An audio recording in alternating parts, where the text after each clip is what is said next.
mwenyewe ni wewe utajua kenye utakumbuka. Ukikumbuka jina yote sawa, ukikumbuka chama yote itakuwa sawa, kwa sababu natembea kama nimeshika manifesto yangu. Kama uko tayari ama unaweza karibia hapo upate nakala yako ili hata uende ukaione. Edwin Thuo is a born again Christian. The reason why I start with identifying myself as a Christian is because above everything else, I think that's what really counts as a human being. I'm an SDA, Seventh-day Adventist member, a resident of Ruiru, Githurai area, from Githurai area 45, and especially Key Ward, Bosnia, Ukondiko home. School, went to primary school at Kimbo Githurai. That's where I did my KCPE. In fact, we were the first class 8 to graduate from Kimbo Primary School. Then went to Kahawa Secondary. Kahawa Secondary used to be a school in Kawaskari ward. It's no longer there. It used to be a private institution. That's where we went for 4 years in high school. After that, pursued business pale hapa chini 1-2. Then I did a course in clearing and forwarding. So maneno imports and exports, hapo tunachapa vizuri sana. Yeah, pia a bit of hairdressing, because I think the biggest passion background in hairdressing. Na majorly a big part of it is self-taught. Ile unajifundisha kufanya nywele. So there's nothing in hair that I can't do. Maybe fix braids. Hiyo tu. Hiyo ndio si like mikono ilikataa kuingia, lakini so far so good. Wow, so far safari imekuwa refu. In fact, hizi siku 45 nina wish zingekuwa 10. Not because ati nimeweza kukava area yote ya Ruiru, just because I think it's high time to maliza hii maneno ya uchaguzi once and for all, and then the country to move forward. Because I feel like some things are really stagnating. We know there's a lot of wait and see, and then that fear, ama ni election phobia, hilo ndio tutakuwa tunaita election phobia, wasee wamejitwika. The next 45 days will be a bit tensive. Na unapata wasee a lot of wait and see. Yangu imani iko juu. Yeah, hopes are so high, and this is informed because number one, response from the community hapa chini, and their willingness to even embrace our simple idea. Kwa sababu the way we are doing campaign probably has never been done within Ruiru constituency ever again with that simplicity. This is not a one-man show, but majorly you will see me walking alone. The reason why I walk alone is because number one, working with people is a good thing. It will cost you money to maintain them. Number one, in a particular day, probably when I've walked the least kilometers is 15. At times I go as high as 18, 20 something kilometers by foot, pushing this cart. How many people will be able to walk with you even if you're paying them? At times itakuwa whatever you're paying them is not enough to cover what they are going through. Now what I normally do is those who are supporting me, I ask them to support me within their circles. If you're here Wendani, like where we are today, you support me where it will not cost you anything to move around with me, because if it involves walking around with me, you will tire. However, I know during the last period of the campaign, many will come on board, and many will be able to sacrifice 3 days to chome 3 days to tembe na Thuo Ruiru kabisa. That is welcome, and they are really waiting for that. They are waiting for ile siku tunafanya the final round kwenda Ruiru constituency. I know they are. That has been a perception kwa ground. Unapata watu wanasema huyu anatafuta sympathy zetu. Let me tell you one thing. The reason why I actually dressed up for that poster, the main reason is actually to remove the sympathy vote approach from it, because most of the time, in fact, most people are like wewe hii picha inaonekana inakumeku unakaa unaweza, unaona. So sympathy, let me tell you, it's a matter of interpretation. As much as you go before people, there's the way they'll perceive you. There's some who will be like, oh yeah, ndampatia kura yangu. It is, if that's what will make you give me your vote, I embrace it, I accept it. However, it's not the whole intention. It wasn't actually in my mind that that's how people will receive it. Funny enough, that's a good number receiving it that way. If it works for the results at the end, Amen. It hasn't hurt. And neither have I robbed anyone. That's not your intention. But that's not my intention. My intention is actually someone to sit down and listen to my agendas for the community, I'm a Ruiru constituency, and let that form the basis of you giving me your vote. I'll tell you, Ruiru is huge. However, comparatively, if you compare with other constituencies, Ruiru is very, very, very small. Because there's some constituencies which are bigger than Kiambu County, if you ask me. But Ruiru, given the land size, it's fairly reachable. For instance, from where we are surrounded by about other 4 wards. Kuzikawaskari, Apaju, Chini, Kiu, Mweki up there, and Mwehoko. Going round the 5 will not take me 2 days. Going round those 5 wards, it will not take me 2 days. It will not take me 2 days to have covered each and every street within the whole of those 5 wards. The only ward that is a bit tricky, it's Gatongora, because actually it's the largest. That's the only ward that is a bit tricky. You might not be able to cover it within a day. However, there's one area people a few months ago used to ask me, are you going to be able to get to Gekumari? Gekumari from Ruiru, it's about 25 kilometers. And to tell you the truth, I've been to Gekumari Primary School, and even I had to take photos for some guys to prove to them that it is possible to get to Gekumari. Using the same cart, and I pushed it all by myself. In fact, I went there unaccompanied. Guys could not believe it. Residents from Gekumari, they would not believe that nimefika pale alone. But I did, and I even going back there in probably 10 days time. Yeah. Oh yes, we have a schedule. During when we were submitting our election IBC returns, we had to also submit a schedule for where we will be at each particular day and time if possible. So that schedule is there and it's well indicated. This day you are in this area. Hiyo lazima, even when we were walking down here, it was loudly asked, and the good thing is they know who has and who hasn't, who doesn't have enough to give out. For instance, I go to forums where people are like, let us donate towards this cause. In fact, kwa M-Pesa till yenye iko pale hivyo, unapata msee anakurushia kakitu kwa sababu umeenda pale, wameona kweli you have an agenda. All you need is their support. Some are willing to support you financially. They actually donate. In fact, I've gone to a pub where people were like, msee tumchangie. I could not believe kwenda home kuangalia till unapata ni kweli, kuna wengine wanadhani ni chocha. They just make believe ati wanakuchangia, lakini unapata kwa till imeingia. You're like, amen. In fact, I'm up with arms against Safaricom kwa sababu they do not let you see the number of the person who sent. So you cannot actually tell them thank you. Yeah, they've blocked some digits pale, so you cannot be able to thank your donors. Yes, okay. Allow me to take this opportunity for those who are supporting me through my M-Pesa till. Big up. Nipeleka pakubwa. Yeah. No, to be honest, no, I don't have one. I have a diploma in shipping management. That's the diploma I have. Yeah. I think wisdom would dictate it should not be the only criteria for you to vie. For instance, it actually defeating the whole process. If I can be able to go out there and get a fake degree and be cleared, what are we doing? Why don't we remove this requirement once and for all? If you are able to articulate issues your people are grappling with, if you are able to convince them for them to give you their votes, that should be the only thing that matters.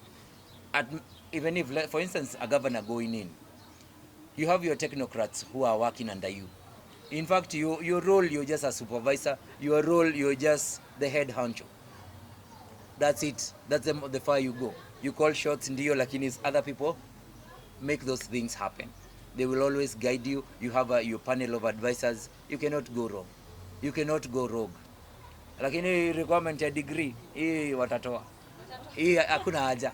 Hakuna haja. We are cheating the system. We are beating the system. They should remove it completely. I think they should just allow you to go before the people, they elect you, well and good, serve. Usawa kwa wote, it's an interesting party, and their philosophy is also interesting, but majorly it was by God's grace. I was a member of UDA. In fact, I was an active member of UDA doing recruitment thoroughly. I actually can pride a big number of registered UDA members within Ruiru constituencies. I brought them on board. However, when the time really mattered, the nomination time, the charges they charged us were too high. I could not afford, or I could not be able to raise 250,000 shillings, which they were asking for. So by the time the deadline came, I was not able to. I actually was locked out because of being able to raise the funds. Now, being unable to raise the funds and my journey, or like, do I go independent or do I look for another alternative? Actually, I shopped around for parties. And then one morning, a friend was like, by the way, Twende Usawa. They're not charging anything. In fact, I salute our governor, Mwangi Wairia, for that opportunity. He didn't charge us anything. So number one, it was actually a fallback plan where Usawa became our party of choice by design, no, not by default, by design, because of allowing us to vie, actually giving us a platform to represent our people and sell the agenda. Number one, as a member of parliament, my roles zenye tunafanya na huku nyuma more like za ziada. Our main work ni kule registration, representation and oversight. However, when it comes to community development, that is a role that we can also not shy away from. And our focus number one is the ward development. The reason why ninasema ward development ni kwamba I don't want it to lump it out as constituency development, because if I do that, Wendani will miss out. If I do that, Q will miss out. Because if I get funds and spend them at Gatongora, and I'll say I have developed Ruiru constituency, whereas Wendani people will feel I've neglected them because they've not seen anything that the CDF has done within their area. So this time, I'm breaking it down to each and every ward at ward level. Matters security will also be big on, because at this, each ward has its own struggles, its own uniqueness, and we will face them head on. The other opportunity that we have is education. I am one believer that CBC is here to transform our children. It might not be, we might not see it from where we are standing as it's going to work, how it's going to give us as good results as they're promising. But trust you me, all CBC needs is support. All CBC needs is resources to be able to implement those ideas, that syllabus. It can take us places. My only contention with the education sector is only one. This 11-year-old, this 10-year-old we are sending to high school, I have an issue there. And my prayer is get into parliament to lobby for Ruiru constituency to be allowed to have our CBC at our public schools level without sending them to high school. Let this primary school house the junior high too. Let them go to high school at senior high. There will be 14, 15-year-olds who can be able to stand on their own. No one can, they will be able to stand the peer pressure. But this 10-year-old, this 11-year-old we are sending, hapo nitakataa. Hapo nitapigania mpaka turekebishe hiyo. Hapo tutaangusha. Ile ingine ni sports and talent. Vijana wetu pale hapa chini wanajituma. Wengine, you have songs that you are not able to record. You have acts or scripts that you would want to turn into plays, into movies, but you do not have the resources to do this. I'm coming into that space to be able to hold your hand and help you do your first shoot, help you do your first record, help you do your first album, such that once we launch you off, I'm sure there's no going back. Ni kuinuka. Our sports and especially football teams in Ruiru, our sports, because I think Ruiru we are good in volleyball and football. We have teams that are very active. All they need is support to be self-reliant.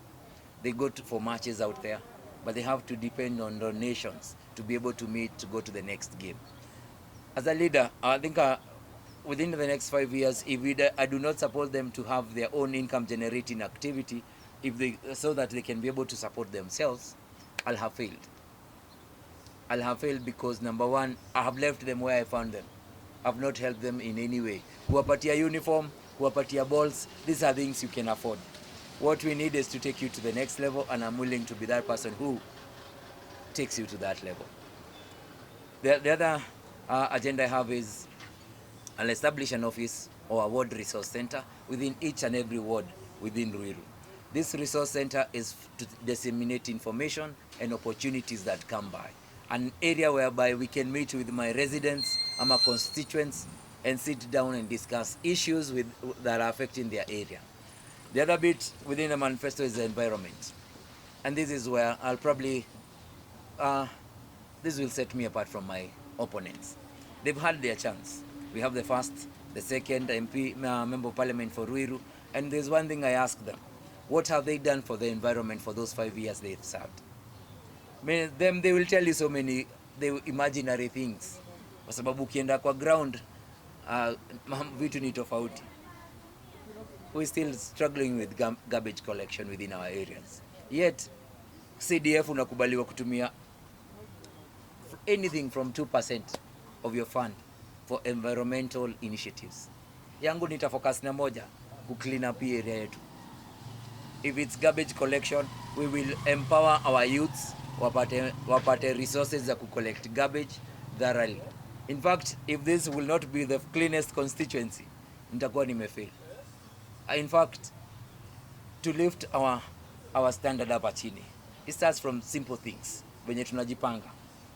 Mtaa ni safi, area kuna miti tumepanda, tumaua pale, kutumwagilia maji community watajituma kwa sababu ikiwa tumepanda mti nje kwako, kumwagilia ndo moja pale haita kucost anything. Niko ready kufanya tofauti, niko ready just to even give people hope that we can get a leader who can transform this country just by sheer will. Now, the biggest challenge and weather, maybe I would say weather. And weather being, you might be on the road and then it starts raining and you're pushing it. There's nowhere you can even take shelter from. So you'll have to actually persevere and walk through the rain.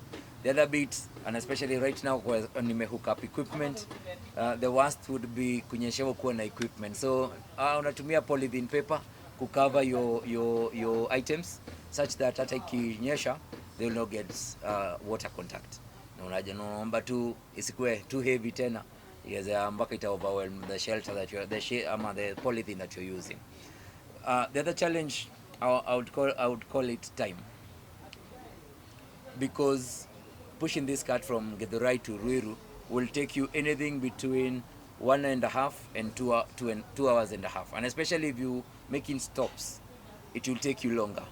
If you are supposed to be in a meeting in Ruiru, and the other interesting bit is people on the road, they don't want to know what you unaenda meeting nyingine, wanataka uaddress hapo umewapata, so it takes you another several minutes of your time. So time is actually one of the biggest challenge, but sometimes meeting it, we start our journey early. If say like now we have a forum in Getodhua, and we know from Githurai to Getodhua will take us about 1 hour 40 minutes. So you actually factor in extra time such that any eventualities on the road you are able to maneuver and be able to make that meeting in good time. Going out there and someone stopping you and saying kura yangu nitakupatia. In fact, I've walked I like, let me say driven on the road, kwa sababu walking my seem funny, we drive. we drive at least walking as we are driving. So say a motorist stopping, actually slowing down, anakuambia mimi yenyewe nitakupigia kura. I think that's actually the that keeps me moving and keeps me looking forward zihesabiwe, kwa sababu hapo sasa ndio tutajua wenye walikuambilia ama ilikuwa ya ukweli. Mama walikuanga chocha. The good thing ni kwamba ground kuenda ikatae suit this time. And this is informed from what happened in 2017, what happened in 2013. most of the constituents were feeling hii maneno ya suit imewa let down. Hii maneno ya suit haiku work to their favor. And let me tell you why. You send in this vocal person to parliament under this suit party. When he gets there, his vocal will not happen again, because now he'll not be able to oppose anything his party's dictates. He's tied. He doesn't have a free hand for any ideas that are probably against what the party stands for. And that's actually our biggest undoing. If you look at British or even American politics, you'll find many a times they'll give a Democrat, but when it comes to their Congress, their Senate, they give it to Republican. That is, Republicans are the majority, where Democrats are the minority. And this actually is the best check and balance for any political power, kwa sababu wakienda pale na majority, vitu watapush ni kitu ya kifua, kwa sababu lazima itapita, whether nyinyi mko nje mnataka ama mtaki. But when the balance is tipped to favor the people, kupita pale mbele itakuwa sawa, itakuwa rahisi. Ruiru, the moment we've been waiting for, August 9, is only 45 days away. My prayer is you've listened to all of us and you are ready to make that informed decision. Most of my request to you is to give us a chance. And I like this. Very many times, or many days ago, we've been told, vijana, you're the leaders of tomorrow. Youths, you're tomorrow leader. However, this has never happened. Every other time ni wale tu, wale ndio wanapewa nafasi. Sisi wenye tuko hapa chini, sisi wenye bado ni youth, tutapewa nafasi yetu lini? And a time has come, and it is now, the 9th of August. Wacha tuseme time yetu kama wa youths wa Ruiru, time yetu imefika, tupewe nafasi. Let's take over, let's run this down, run Ruiru constituency as a whole. My prayer is on August 9, you are going to vote Edwin Mongai Thuo. Our party symbol is a cow. The party is usawa kwa wote, kwa debe, hadi mwisho. Naomba kura yako kwa heshima, mam. Dad, naomba kura yako. My brothers, my sisters, kura yako kwa heshima naiomba. Niko tayari kuhudumu kama MP Ruiru constituency. Na